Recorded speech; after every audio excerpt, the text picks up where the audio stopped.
Muy buenos días y bienvenidos a la segunda jornada del 17º Conversatorio de Género de la Rama Judicial.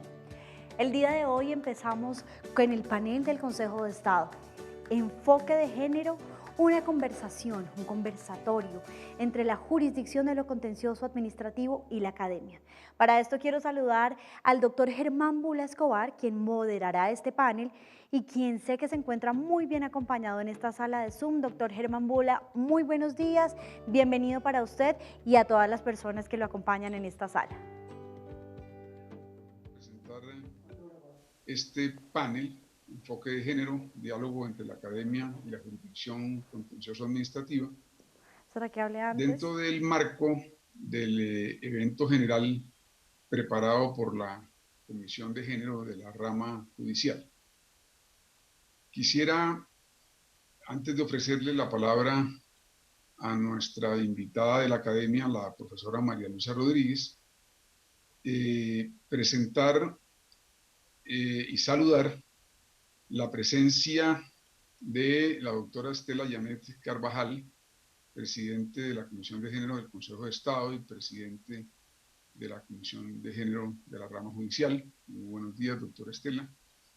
Y saludar a el resto de miembros de la Comisión de Género del Consejo de Estado, de la cual honrosamente hago parte también, y me ha pedido esa comisión moderar este panel, al doctor Ramiro Pasos, la doctora Adriana Marín, de la sección tercera, la doctora Rocío Araujo, de la sección quinta, la doctora Sandra Ibarra, de la sección segunda, el doctor Carlos Enrique Moreno, de la sección quinta, y el doctor Luis Alberto Álvarez, de la sección quinta. Finalmente, el doctor Hernando Sánchez, de la sección primera del Consejo de Estado. La doctora María Luisa Rodríguez. Bueno, ella se siente como en casa, supongo yo, porque ha sido magistrada auxiliar del Consejo de Estado, magistrada auxiliar de la Corte Constitucional, de manera que la métier, las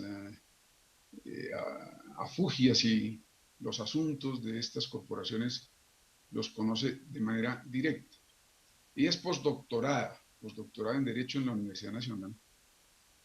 Su doctorado lo obtuvo en la Universidad Pompeu Fabra y su pregrado en Derecho en la Universidad Externado de Colombia.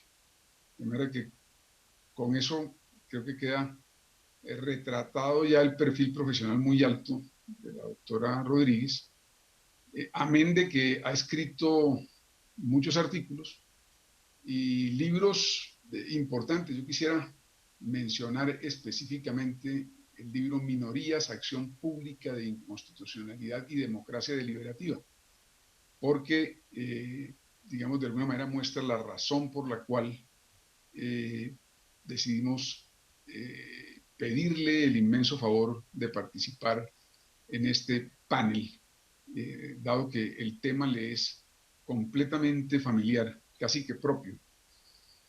Hay que decir también que además de profesora, es investigadora, de manera que profesora, investigadora, doctorada, postdoctorada, autora de libros y de artículos,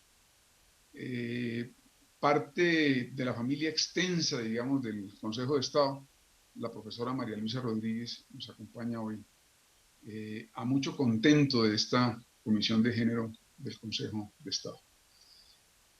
Quisiera entonces ofrecerle en primer lugar la palabra precisamente a la doctora María Luisa Rodríguez, quien nos hablará de los criterios, digamos, del enfoque de género aplicados a las providencias judiciales.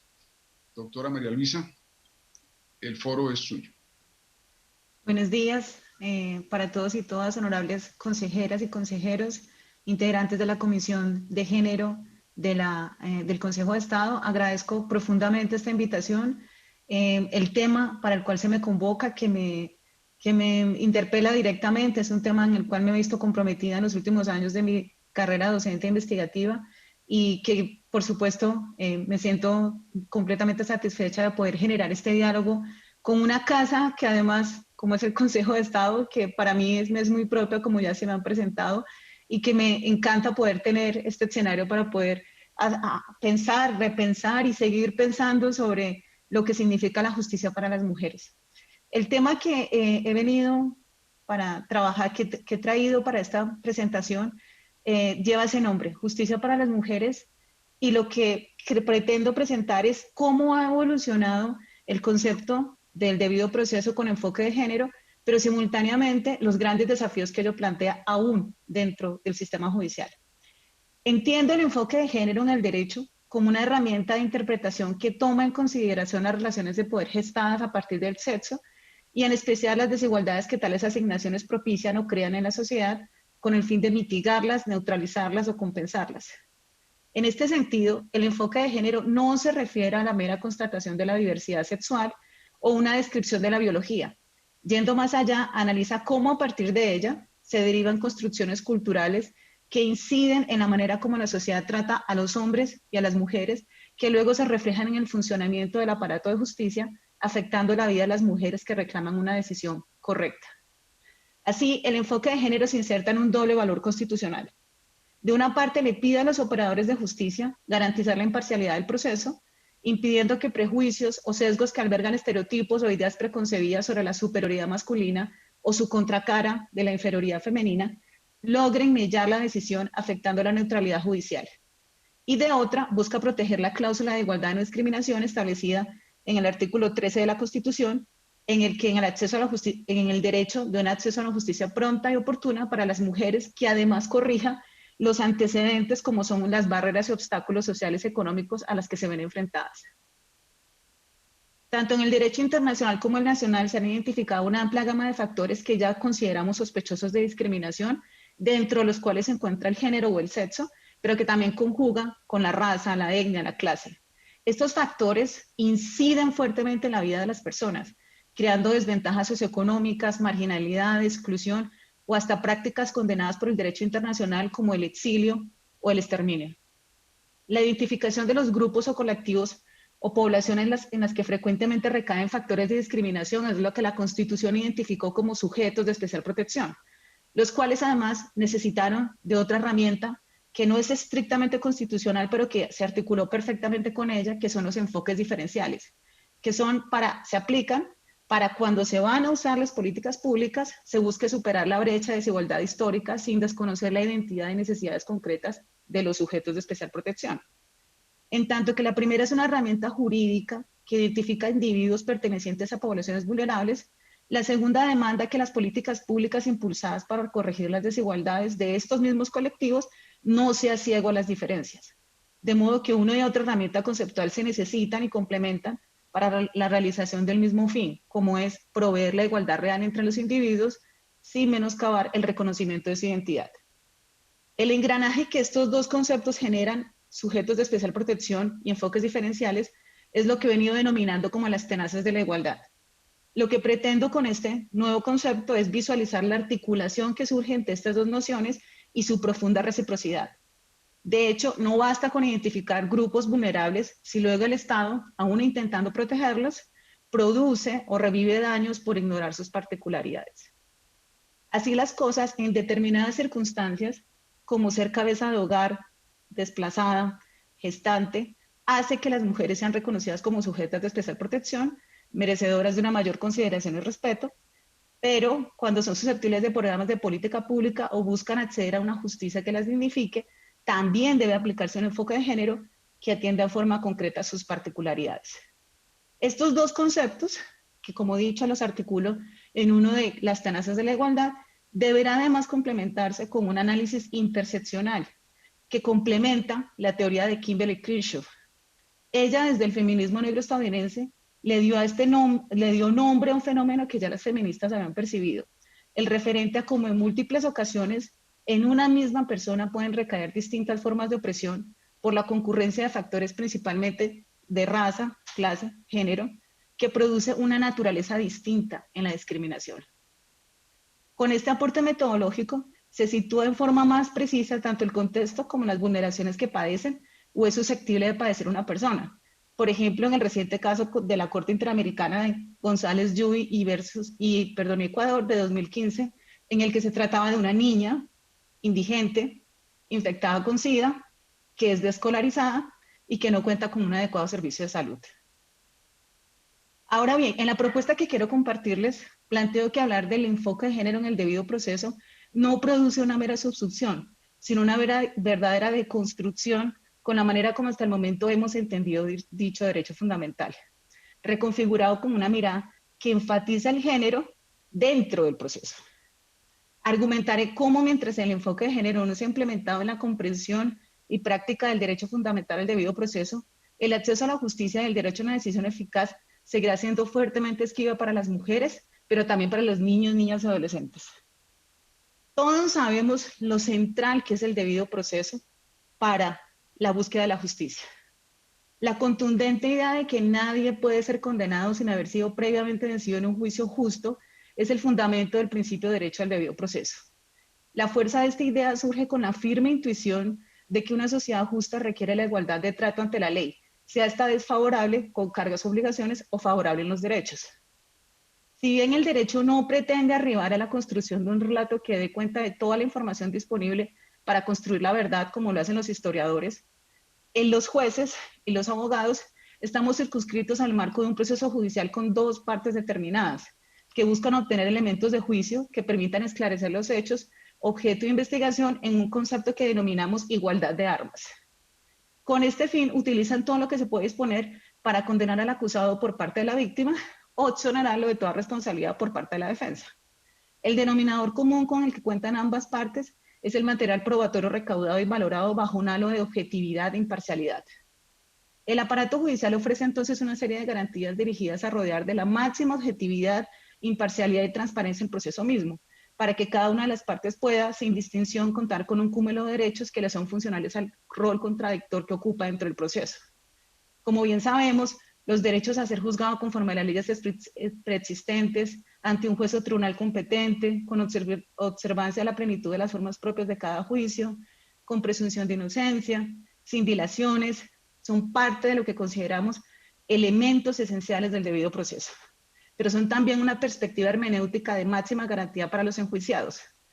Pero, no obstante, las reglas establecidas del debido proceso, en su lectura tradicional, buscan ante todo proteger al enjuiciado del frío aparato represor del Estado.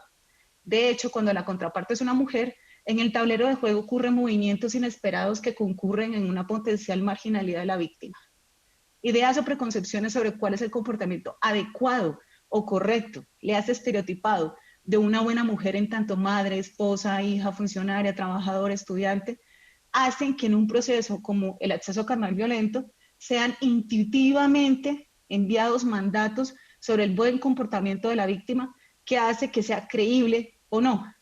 Aspectos como si grita o no, si se defiende o no su honor, cómo está vestida, afectan la decisión judicial porque hacen recaer sobre la víctima comportamientos deseables según determinados conceptos que no están establecidos en el derecho. Al resolver el caso del feminicidio en Ciudad Juárez, conocido como el caso Campo Algodonero, la Corte Interamericana de Derechos Humanos tuvo la oportunidad de analizar la cultura de la discriminación contra la mujer, la cual se funda en una concepción errónea de su inferioridad. Esto influye en el proceso penal en tres aspectos: inacción, discriminación en el acceso a la justicia al descalificar la credibilidad de la víctima, empequeñecer las investigaciones promoviendo la impunidad o postergar las acciones inmediatas por parte de las autoridades competentes, lo cual otra vez reincide en la impunidad. Esta influencia, dice la Corte Interamericana, también puede afectar en forma negativa la investigación de los casos y la valoración de la prueba subsiguiente, que puede verse marcada por nociones estereotipadas sobre cuál debe ser el comportamiento de las mujeres en sus relaciones interpersonales. Los estereotipos están aquí y se van a quedar. Están transmitidos culturalmente mediante la publicidad, el cine, la música, la literatura. El punto es que todos estos mandatos deben ser entendidos, comprendidos por la rama judicial para desactivarlos dentro del proceso.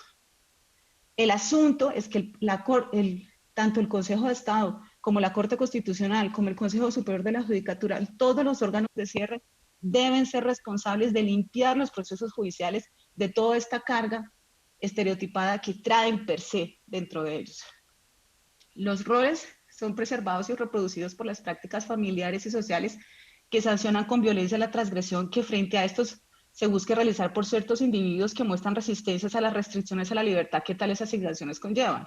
En el proceso judicial, la cultura patriarcal también se encuentra presente en la legislación y la interpretación del derecho, permeando la valoración de las pruebas y la facultad del juez o jueza para llegar a la formación de libre convencimiento. Para luchar contra esto, las convenciones internacionales de protección de los derechos humanos de las mujeres han establecido unos criterios que son los que quiero enfatizar aquí.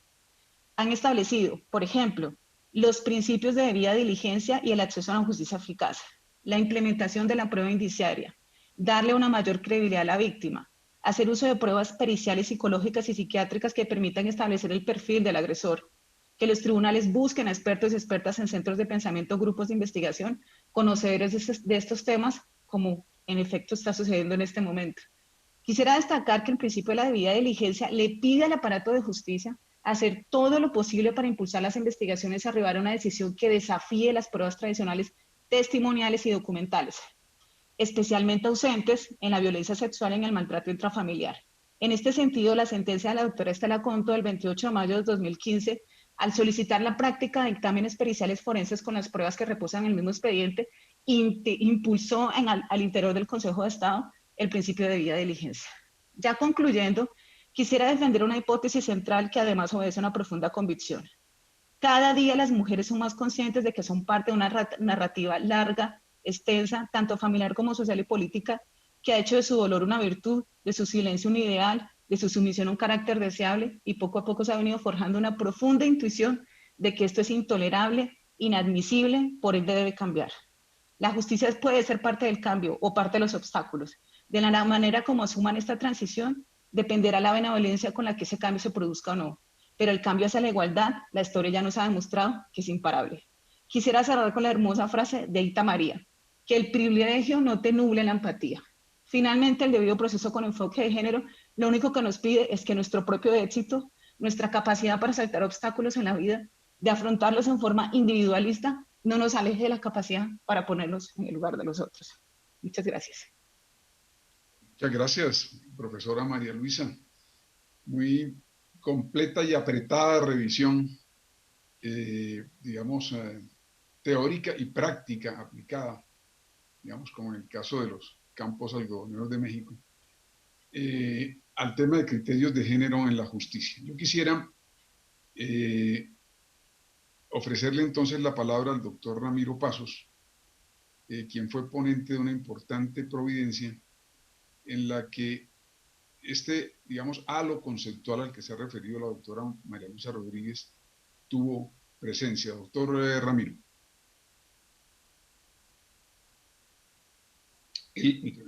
Muchas gracias, doctor Germán. Efectivamente, bueno, agradezco la participación pues, que se le da en este importante foro a la sección tercera. Efectivamente, quiero exponer brevemente un caso supremamente importante en donde aplicamos la perspectiva de género. Es una sentencia del 1 de junio de este año. La síntesis del caso es la siguiente. Se trataba de una psicóloga que trabajaba en el Hospital Público de Saravena, Arauca, de origen santandereano, quien en octubre del 2008 fue víctima de un atentado. Milagrosamente salió viva, y ante esa situación tan grave se desplazó a Bucaramanga, en donde comienza una lucha insistente ante los diversos organismos del Estado para que le brinden medidas de protección y seguridad. Ella tenía un poco más de 50 años, y ella dice: mire, mi situación es tan desesperada, llevo 21 años trabajando en el Arauca, y una persona de 50 años, una mujer de 50 años en Colombia, es muy difícil que luego coincida en reinsertarse en el mercado laboral, y en consecuencia yo lo que necesito, ante la posibilidad de que se descartó la posibilidad de que la trasladaran del lugar, regresar, pero con medidas de protección. Por otra parte, era sujeto de especial protección porque la Comisión Interamericana de Derechos Humanos había emitido unas medidas cautelares. Ella, ante la desesperación de Bucaramanga, que no encontraba, tuvo que regresar ante la situación. Le faltaba ya menos de 4 años para completar su jubilación. Ella regresa, insiste en las medidas de protección y es asesinada por uno de los actores armados, al parecer las FARC, que le propinaron 14 disparos mortales. Ese es el caso que llega al Consejo de Estado y del cual yo voy a hacer algunas reflexiones muy puntuales, porque indudablemente pues, nos sorprendió el caso de la total omisión por parte de las autoridades públicas, que no solamente estaban obligadas a hacerlo por el derecho nacional, sino que también había unas especiales medidas de protección dictadas por un organismo internacional. Indudablemente este es un caso de una crónica que podemos denominar una crónica de muerte anunciada por su propia víctima. Y de lo que uno ve, en primer lugar, es que el Estado colombiano no cumple los compromisos internacionales. Y si a esta psicóloga le hubieran dado una especial protección, como lo ordenó la Comisión Interamericana, y esto ha ocurrido en varios casos que hemos tenido en el Consejo de Estado, estas recomendaciones, pero acá eran medidas cautelares, y como medidas cautelares tienen que tener, digamos, un impacto efectivo de cumplimiento, pues en este caso no se produjo. Por otra parte, uno lo que concluye que la burocracia estatal no solamente es fría ante las tragedias humanas, sino indolente y tardía en sus respuestas. Este es un fenómeno que el sociólogo Max Weber ya lo planteó, y que aquí lo vemos con mucha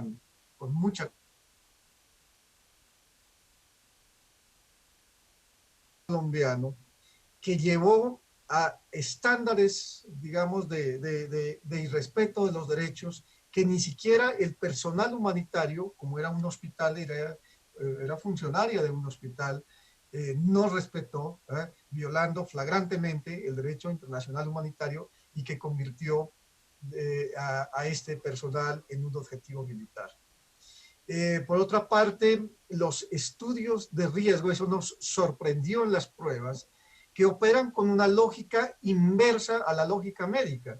Cuando el médico está aproximándose a acertar en un diagnóstico, lo que primero que hace es descartar el probable diagnóstico más grave, y así en adelante hasta que llega a determinar cuál puede ser, digamos, la causa de una determinada dolencia.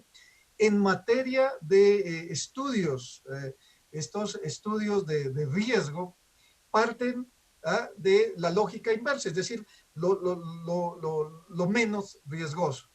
Y ella, a pesar de las pruebas, haber sido ya víctima de un atentado, sin embargo, se mantuvieron, digamos, obstinadamente en que era un riesgo ordinario, y lo que las medidas en un riesgo ordinario era la autoprotección. Le decían, mire, cambie en sus desplazamientos, cambie de calle para llegar a su casa, no visite los mismos lugares, etcétera, etcétera, que absolutamente, digamos, indolentes e ineficaces para un estado de riesgo. Y por otra parte, el estudio de riesgo se lo hicieron en Bucaramanga. Ella estaba desplazada en Bucaramanga, ¿verdad? Y el estado de riesgo debieron habérselo hecho pues, en el Arauca. Intentó, como muchos compatriotas ante el desespero, salir del país, y comenzó a hacer diligencias ante la Embajada de Canadá para poder emigrar. Esto también es una tragedia personal, tener que salir de su país en donde ha construido su proyecto de vida, y bueno, no pudo hacerlo porque pues en ese trámite ella es víctima ya del atentado final. Por otra parte, nos sorprendió cómo las entidades demandadas, el Ministerio del Interior, el Ministerio de Defensa, Policía Nacional y el antiguo Departamento Administrativo de Seguridad, tanto en la demanda como en la operación, sostuvieron que no eran responsables. Y cada quien de alguna manera trataba de justificar pues estos lamentables hechos. Y por último, ya en el tiempo que me queda, en la sentencia se hace, pusimos de evidente que este caso indudablemente es una muestra de discriminación por razones de género. Si bien es cierto, la falta de medidas de protección efectivas cuando se solicitaron durante tanto tiempo dirigidas comunicaciones a distintos entes del Estado, esto no se dieron. Sin duda alguna, la condición de una mujer que se había trasladado a esta región a aportar, se había preparado como profesional, y fue la total indiferencia e insensibilidad en su condición de mujer en una situación de conflicto armado interno.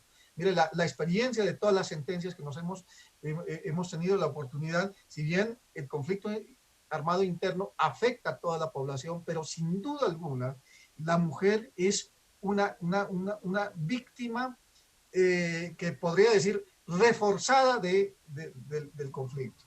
Y en este caso concluimos que aquí hubo un tratamiento sumamente discriminatorio en relación con esta persona, que se le debió haber empleado un enfoque diferencial en relación con esta situación tan grave de vulnerabilidad. Y termino con una comunicación desesperada que ella unas semanas antes le dirige al ministro del Interior y le dice lo siguiente, que me parece que de alguna manera pues refleja las dimensiones de esta tragedia. Y dice lo siguiente, es un pequeño extracto: cuando se necesitó gente para trabajar en los territorios nacionales, fui voluntariamente y dejé mi vida durante 21 años y 5 meses, ya que nadie se iba a esos lugares.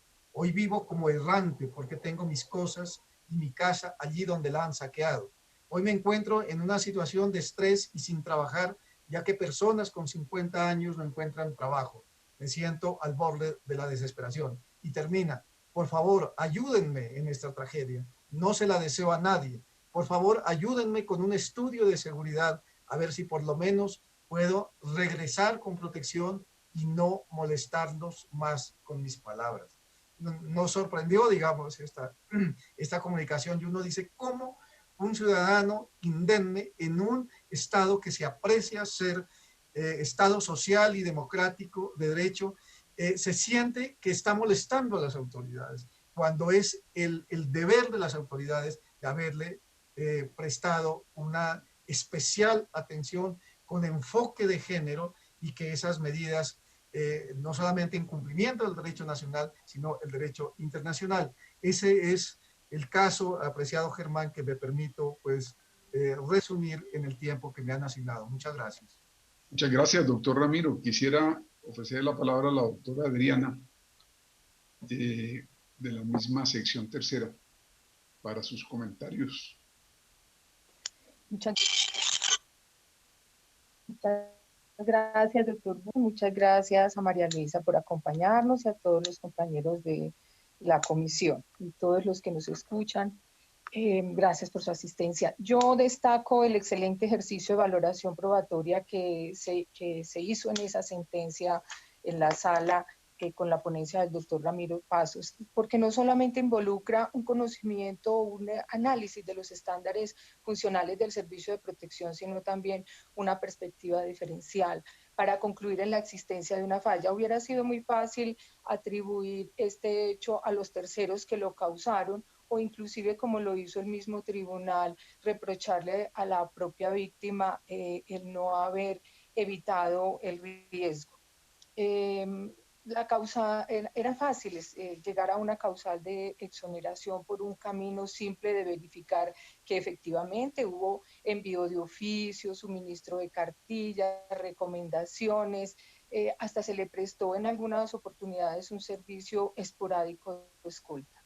El gran mérito de la sentencia es entonces poner de manifiesto que todas esas medidas fueron totalmente ineficaces, que no se brindó realmente ninguna medida de protección. La sentencia declaró la responsabilidad de los demandados porque tuvo presente la identificación de las categorías sospechosas que el caso involucraba para darles, sin afirmarlo expresamente, ese enfoque interseccional a que se refería nuestra panelista María Luisa. En la sentencia se identificó a la víctima como mujer y como desplazada, pero inclusive un mejor enfoque en la solicitud y práctica de las pruebas hubiera podido concluir otro tipo de categorías sospechosas en el caso.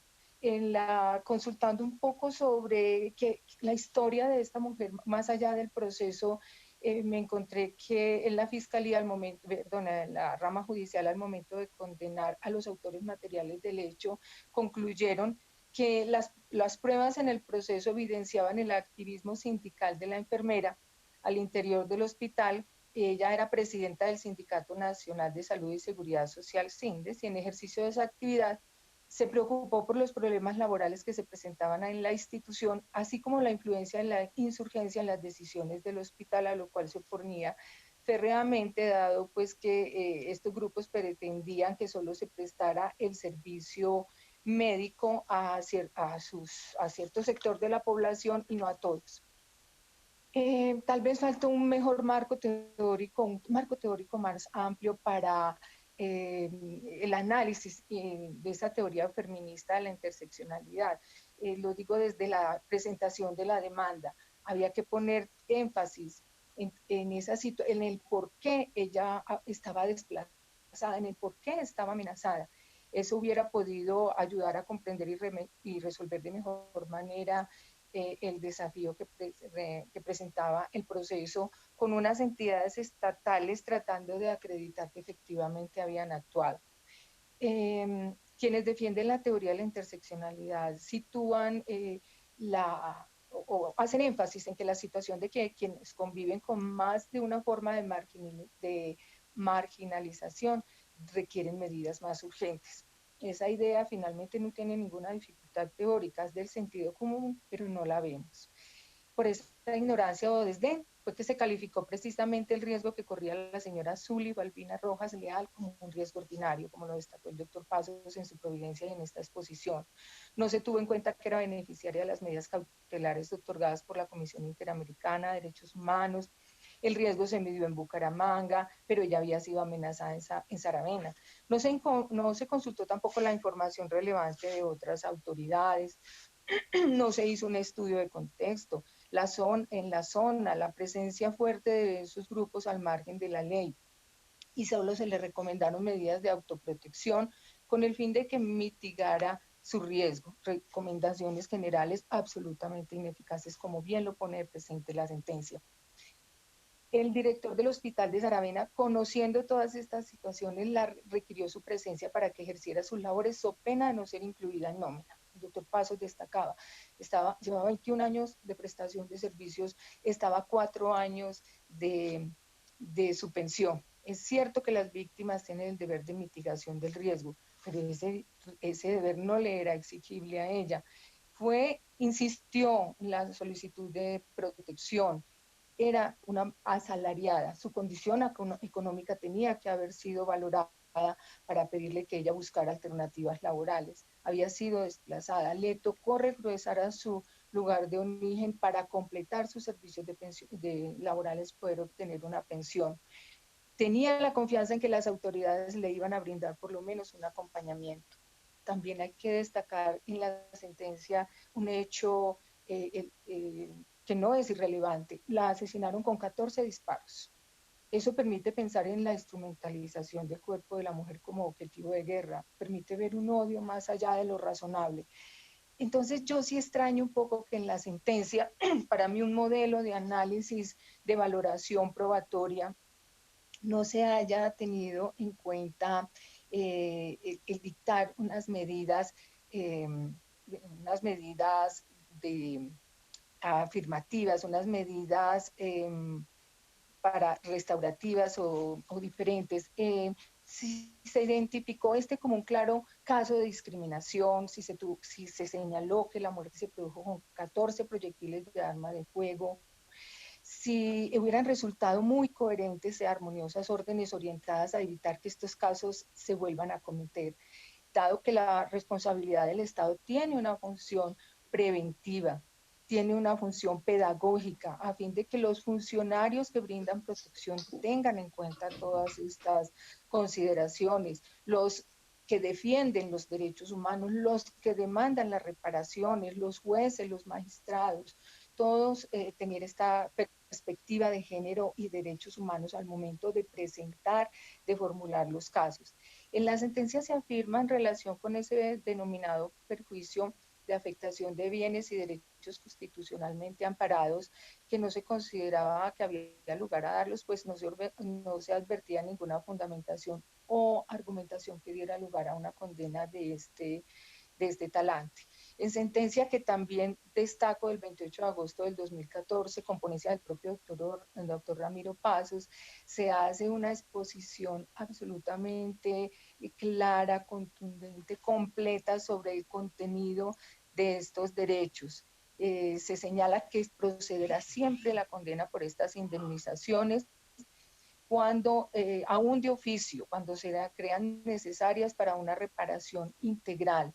En ese sentido se han reconocido, se han dictado en varias oportunidades medidas orientadas a implementar un sistema de promoción y de respeto de los derechos de las personas mediante seminarios, charlas en centros educativos con funcionarios públicos, la entrega de material didáctico, la publicación de sentencias en sitios públicos o en un link destacado. Las garantías de no repetición están dirigidas al restablecimiento de mecanismos que eviten las circunstancias y condiciones que dieron lugar al acaecimiento de violaciones de derechos humanos como la ocurrida en el caso concreto. No se trata de dictar medidas sin fundamento como frases de cajón en todas las sentencias para que se banalicen, sino de hacer visible, como en efecto se hizo en esta sentencia, la necesidad apremiante de conocer los derechos de las personas, de sensibilizar a los funcionarios para hacer calificaciones de riesgos basadas en la realidad, de adoptar medidas que eviten daños a las personas, a la sociedad misma, de tener en consideración la gravedad del riesgo y no la condición socioeconómica, cultural, el sexo de la persona que está pidiendo la protección. Entonces, alabo la sentencia, destaco la sentencia y creo que tenemos que seguir trabajando todos como sociedad y en particular nosotros como jueces en la eliminación de todos esos factores que llevan a las violaciones graves de los derechos de las personas y al desconocimiento de su derecho de protección para todos. Y con este enfoque diferencial de mayor vulnerabilidad frente a las mujeres que además puedan ser desplazadas, además puedan tener una ideología política que consulte un mayor beneficio, en particular cuando se trata de una persona del área de la salud, un mayor beneficio colectivo. Muchas gracias. Muchas gracias, doctora Adriana. Entonces, no una ya, sino dos providencias con ponencia del doctor Ramiro Pasos muestran la progresividad en los temas de interseccionalidad y de enfoque diferencial. Nuestra comisión en el Consejo de Estado es una comisión de género y no discriminación. La expresión y no discriminación cobija, digamos, de alguna manera, o se interseca con el tema de interseccionalidad. Creo que lo que no se hizo en sede administrativa, en materia de enfoque diferencial y de reconocimiento de las particulares condiciones de debilidad que genera la interseccionalidad, se corrigió en sede jurisdiccional, digamos eso para nuestra amable audiencia. Quisiera ofrecerle en este momento la palabra a la doctora Rocío Araujo, magistrada de la sección quinta, para su intervención. Doctora Rocío. Muchas gracias, doctor Germán Bula. Un saludo muy especial para todos los panelistas y todos los asistentes a esta importante reunión, donde estamos convocados precisamente para mostrar un poco el trabajo de la jurisdicción contenciosa administrativa en cabeza del Consejo de Estado en estas materias. Yo he escogido una sentencia muy importante que fue dictada por la sección primera del Consejo de Estado el 9 de diciembre del año 2010. Y básicamente la he escogido porque este es un típico ejemplo donde se muestran las barreras y los obstáculos históricos que las mujeres han tenido frente a los hombres en un tema tan polémico como podría ser la prestación del servicio militar, que es un claro ejemplo donde las tropas militares normalmente han estado compuestas por los hombres. Aquí en este ejemplo se ven reflejados todos los estereotipos de superioridad, de la fuerza del hombre, que la diferencia según un concepto histórico de la mujer y una desigualdad histórica. Esas tenazas de la igualdad real o material por las que luchó el Consejo de Estado y que precisamente dan una respuesta apropiada para la época del 2010, cuando el caso se sometió a consideración. Pero también es el claro ejemplo de las categorías sospechosas y la función del juez precisamente para administrar justicia en favor de la mujer. Quiero igualmente recalcar que esta sentencia a la que me voy a referir hace parte de esa cultura patriarcal y de los estereotipos que tienen una presencia viva en las normas. Sin más preámbulos, quiero referirme entonces a esta sentencia. Aquí en este caso se demandó el parágrafo del artículo 51 de la ley 48 de 1993 y en punto de los reservistas y su clasificación señala este parágrafo lo siguiente: para los efectos del literal D del artículo 50 de la ley 48 de 1943 se les expedirá la tarjeta de reservista de primera clase a los alumnos varones, hago énfasis en esta expresión, a los alumnos varones de colegios militares que hayan recibido las 3 fases de instrucción. Estos de todas formas pagarán la cuota de compensación militar. En este caso, el actor hizo énfasis a la expresión varones para señalar que esta expresión viola el derecho a la igualdad por razones de género al no otorgar a las mujeres que hayan realizado los mismos estudios, es decir, las 3 fases de instrucción de los que habla el artículo 51, la tarjeta de reservista de primera clase. Esto es, que las mujeres y los hombres en las escuelas militares realizaban las 3 fases de instrucción y solamente obtenían la tarjeta de reservista de primera clase los varones por mandato de este parágrafo. Pues bien, al conocer la sección quinta de esta demanda, señaló que no existe razón alguna para excluir a las mujeres de obtener este documento, en la medida en que para ellas es una constancia de la instrucción militar que reciben en los colegios militares en igualdad de condiciones que los hombres. Luego, la tarjeta de reservistas de primera clase debe otorgarse tanto a unos como a los otros.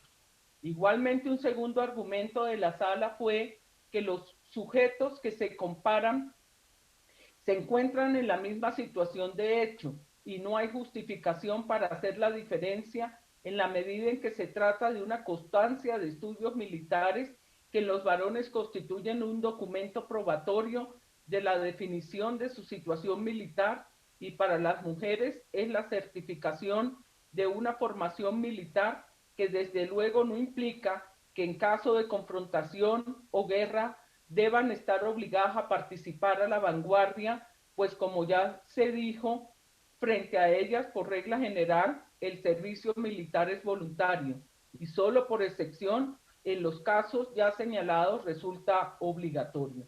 Esta pues es la razón, son las razones que tuvo la sala para declarar la nulidad de esa expresión y derivar de esa disposición que tanto hombres como mujeres tenían derecho a este certificado, a esta tarjeta de reservistas de primera clase. A mí me llamó mucho la atención el caso porque por los argumentos, la calidad de argumentos de los que intervinieron en este proceso. Básicamente el Ministerio de Educación señaló que no es cierto que el gobierno nacional haya negado el derecho a las mujeres a obtener la tarjeta de reservista por cuanto la norma no hace diferenciación de sexos. Me llamó la atención este argumento porque la misma norma alude a la expresión varones.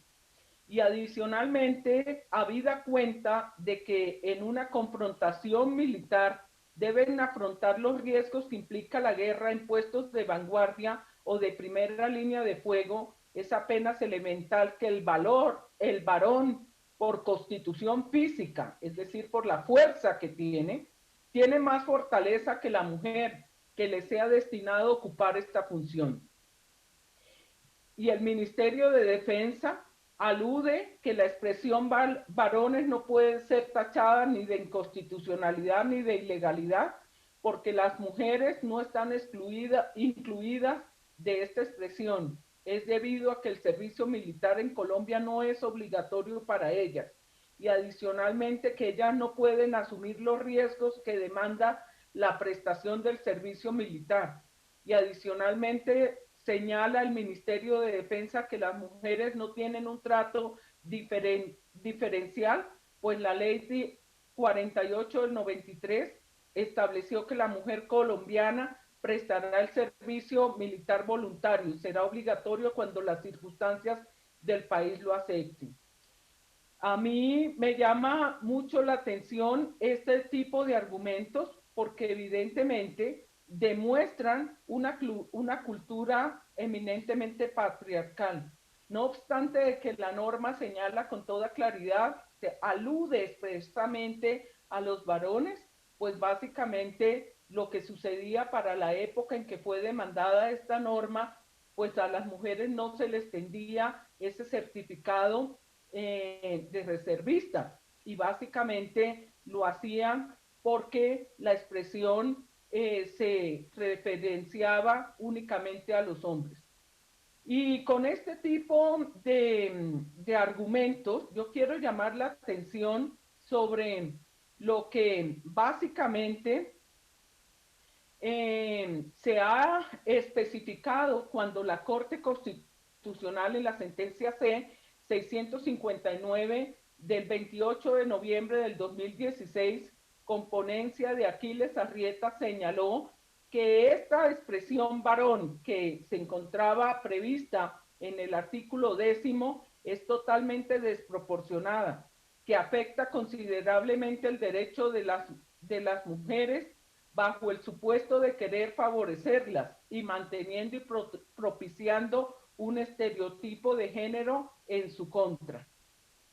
Adicionalmente, la Corte en esta sentencia señaló que busca que asegurar que las actividades, es decir, señalar cuáles son las actividades a las que puede acceder la mujer y las que no, pues es algo totalmente irrazonable, porque a la mujer en el servicio militar únicamente por virtud de la norma demandada se la deja para actividades que corresponden a logística, organización, planeación, pero no para efectos de poder realizar actividades militares.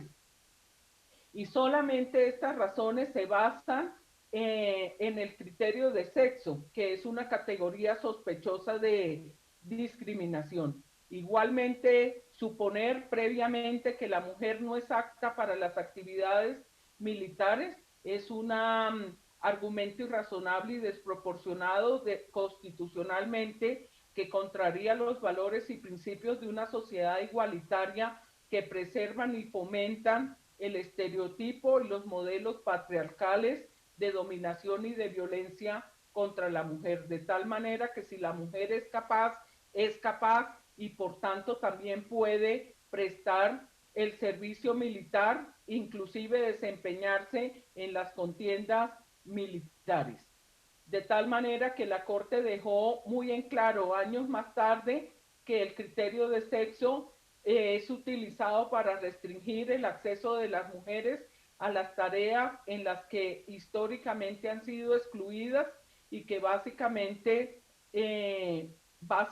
la capacidad física corresponde a una barrera laboral de forma indirecta y que básicamente no tiene ningún fundamento y es violatorio no solamente de la Constitución, sino también del Pacto de San José de Costa Rica. Yo quiero terminar esta exposición señalando que Tania Krail, una ingeniera electrónica de 23 años, quien estaba en la Bundeswehr prestando un servicio militar, únicamente se le permitía participar en el coro de la organización militar alemana y quiso participar de las contiendas y de los servicios militares alemán, y por esa razón impulsó todo un marco de acción en el Tribunal Europeo de Luxemburgo, y en enero del año 2000, 1893 mujeres, con fundamento en la sentencia de este Tribunal Europeo, posibilitó el ingreso a las fuerzas militares, y 447 mujeres obtuvieron el pase de armas. Esto lo único que significa es que las mujeres en el mundo se han abierto paso no solamente al servicio militar voluntario, sino también a la posibilidad de ejercer su libre desarrollo de la personalidad, y desde ese punto de vista han logrado de alguna manera acabar o por lo menos luchar contra ese estereotipo que siempre ha reinado en la humanidad, de que los hombres son los únicos a los que se les permite demostrar sus capacidades en la guerra o en las confrontaciones bélicas. Y hoy en día, como ya lo hemos ejemplificado, en Colombia ya no solamente la mujer puede recibir el certificado correspondiente de reservista de primer grado, sino que también ya hoy se ha superado la situación en la que solamente ciertas tareas por razón del sexo eran posibles desarrollarlos, y desde ese punto de vista vemos un avance no solamente en nuestro país, sino a nivel mundial. Muchas gracias. Muchas gracias, excelente, doctora Rocío. Doctora Sandra Ibarra, quisiera ofrecerle la palabra en este momento. Tenemos 8 minutitos no más, por favor. Gracias. Y gracias, doctor Germán. Un saludo nuevamente muy especial para todos, para nuestra querida y apreciada docente, la doctora María Luisa Rodríguez. Doctora María Luisa, importante las reflexiones que usted en tan breve espacio, pero con una amplitud y un compromiso esencial y soberano, nos convoca a la justicia frente a un tema concreto. Hagámosle a la justicia a las mujeres, entre muchos de los que usted mencionó, a través del denominado principio, garantía, derecho fundamental, conocido como el debido proceso.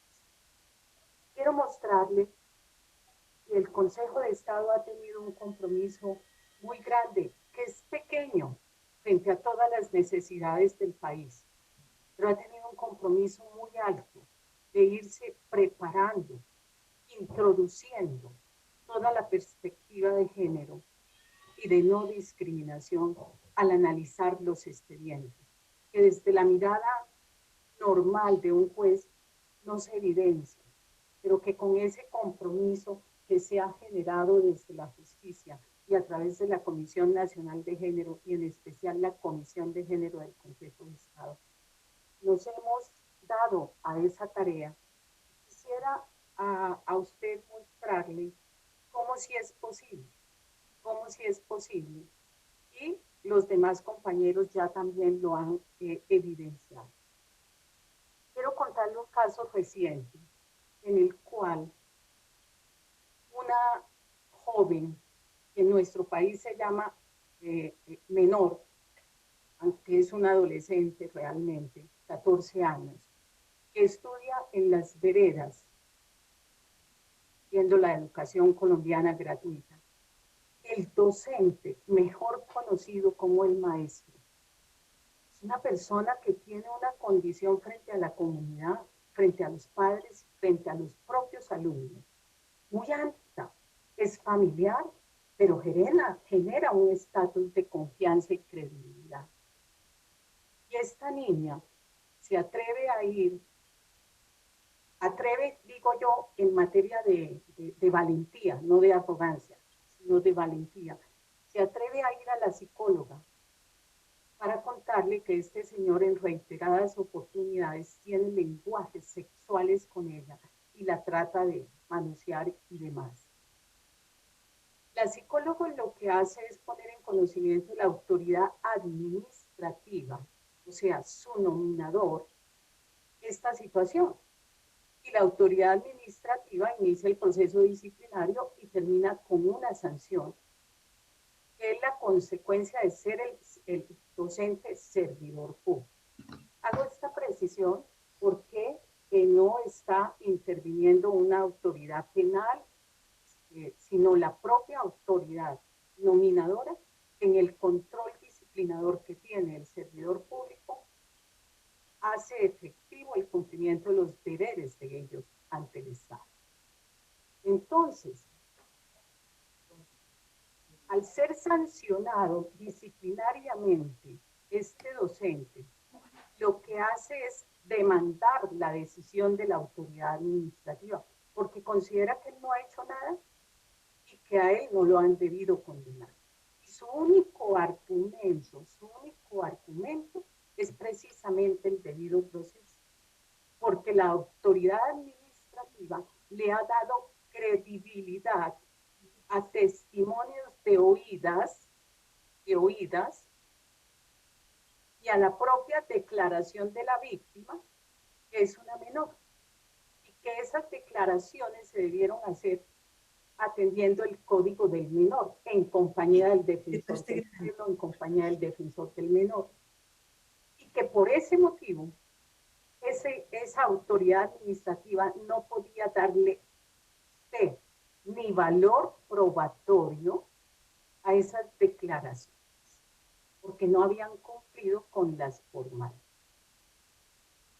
El señor demanda esto cuando nos llega al Consejo de Estado, precisamente la sección segunda, haciendo uso de una figura que para nosotros ha sido controversial, pero que ya de un tiempo acá ha venido cobrando día a día mayor importancia desde que nos lo han hecho ver consejeros anteriores, como el control de condenas.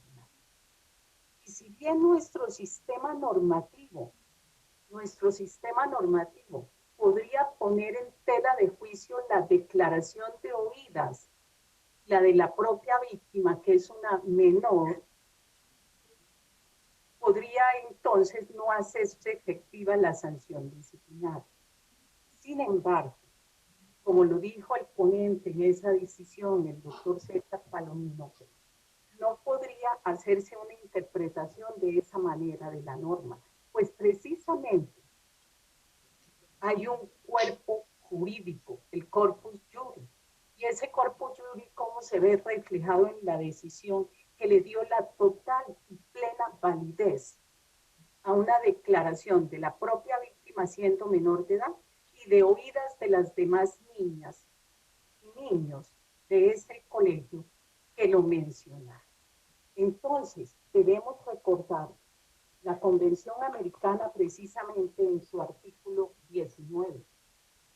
solo la Convención Americana, sino todas las demás normas que se integran a este cuerpo jurídico con ocasión a la suscripción de la Convención Americana en el año 72, es el protocolo facultativo de la Convención sobre la eliminación de toda forma de discriminación a la mujer. Y ahí se estaba discriminando. La Convención Interamericana para prevenir, sancionar y erradicar la violencia contra la mujer. Y la Convención de Belén para la Convención sobre los Derechos del Niño. Démonos cuenta que este caso nos permite relevar que el debido proceso se hizo, como lo dijo en ese momento el Consejo de Estado, que la interpretación sistemática de las normas internas apoyadas en el control de convencionalidad no harían nugatorio el derecho de acceso a la justicia a través de una sanción disciplinaria a quien había sido ofendida y maltratada. Finalmente, lo que quiero mencionar es lo siguiente. El proceso no nos deja ver los demás actuares que haya debido hacer el Estado. Pero un docente que sale sancionado disciplinariamente por el Estado, no hay registro único de ello. Pueden ir a otros colegios privados o prestar otras actividades, pero no hay qué protección o qué manera de reeducar a esta persona. Y dos, qué manera de apoyar a esas niñas y jóvenes que participaron en ese proceso. Desde este punto de vista, pues quise relevar de verdad la importancia de esa decisión y ese análisis efectuado por la sección segunda. Gracias, doctor Germán. Muchísimas gracias, doctora Sandra. Le voy a pedir a la doctora María Luisa que active su micrófono y nos regale un minuto de comentario, que es lo que nos queda, pero ese es mi modo de agradecerle su participación. Doctora María Luisa. No, este minuto es para agradecerles a ustedes por estas intervenciones maravillosas, por generar este diálogo. No conocía la sentencia del doctor César Palomino y me parece fantástica porque está cumpliendo lo que es el propósito finalmente, lo que debemos hacer. En efecto, cumplir la convención es cumplir los derechos de las mujeres a una vida libre de violencias y que la rama judicial tiene que poner todo de sí para poder transformar esta realidad. Felicito las decisiones que me han presentado. Leí la del doctor Ramiro Pasos. Me parece que es una excelente decisión que podría haberse, digamos, rentabilizado aún más con lo que ya comentó la doctora Adriana Marín en el tema de haber incorporado expresamente la interseccionalidad, aunque está tácitamente, pero digamos, esto le hubiera dado una mayor fortaleza a la decisión o lo hubieran marcado dentro de los estándares internacionales que nos permite también visualizar mejor el trabajo que hacen las altas cortes en Colombia.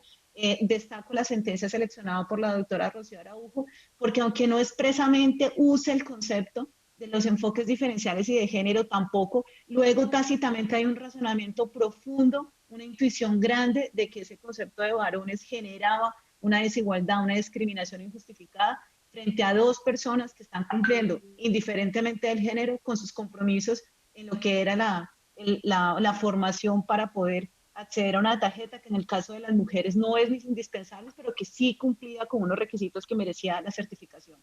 Entonces, pues, muchísimas gracias por este espacio, por esta intervención de todos y el diálogo que hemos generado y pues espero que se vuelva a repetir. Muy amables.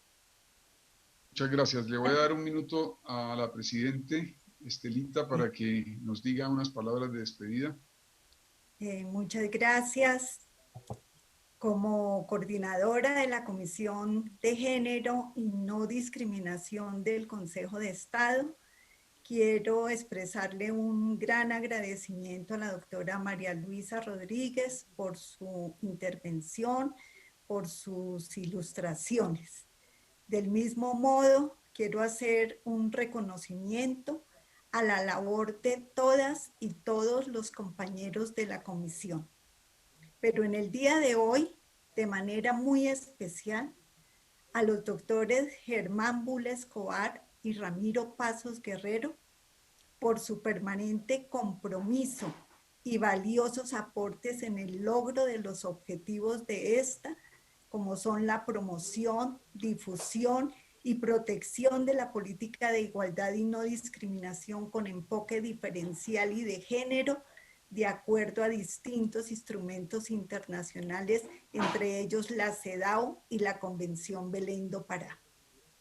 Agradecerles también el fortalecimiento e impulso dado a la comisión como parte de sus miembros. Ya lo han visto todos ustedes en el día de hoy. Y en su calidad de presidente y vicepresidente del Consejo de Estado, respectivamente, en el año 2018. Los doctores Bula Escobar y Pasos Guerrero terminan su periodo institucional en la próxima anualidad, de manera que es posible que no nos acompañen en el conversatorio del 2021, por lo que desde ya los felicitamos por su coherente quehacer laboral y personal en estos propósitos y les extendemos un cálido y fuerte abrazo, por ahora virtual. Solicito con todo comedimiento un gran aplauso para ellos.